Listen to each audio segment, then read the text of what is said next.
काय काय प्रोग्रेस झाली लोगो चेंज केल्यानंतर? पेशंट फेथ हॅज इम्प्रूव्ड, म्हणजे जी मी सांगतो तर तुम्ही म्हणता तसं करा, तर थोडस फेथ इम्प्रूव्ह, विश्वास थोडासा आणि लांबून म्हणजे आधी 50-60 किलोमीटरहून पेशंट यायचे, आता दॅट हॅज ग्रोन टू 150, म्हणजे ते खूप इम्प्रूव्ह झालंय. पेशंटला पाठवणे जे आहे ते थोडस फेथ फॅक्टर बराच इम्प्रूव्ह झालेला आहे.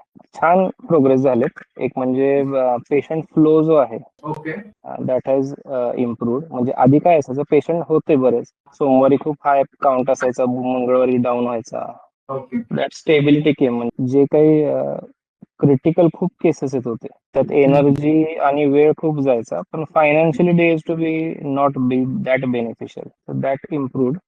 तो एक भाग जरा म्हणजे हे झाला की पेशंट स्टार्टेड, आणि बऱ्याच वेळा इन्शुरन्स आमचे रिजेक्ट व्हायचे खूप. Suppose we have put an X amount, तर ती कमी यायची अमाऊंट. आता मी एक बघितलं की एक एक्स अमाऊंट टाकली तर समथिंग जास्त यायला लागली अमाऊंट. अरे बापरे. म्हणजे आधी बाउन्स खूप व्हायच्या केसेस की अप्रुव्हल रेशो वाढला.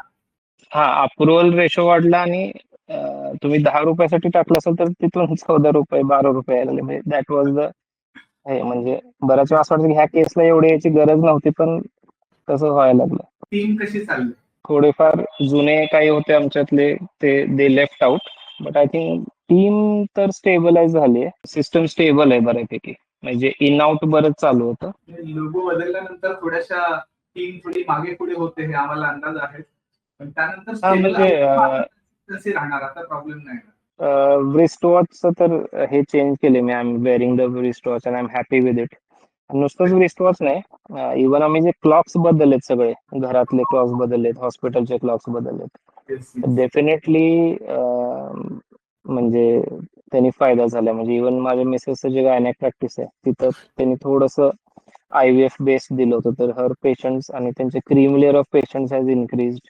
इन जनरल क्लॉकला पण बराच फायदा झाला, क्लॉक आणि हँड वॉचला.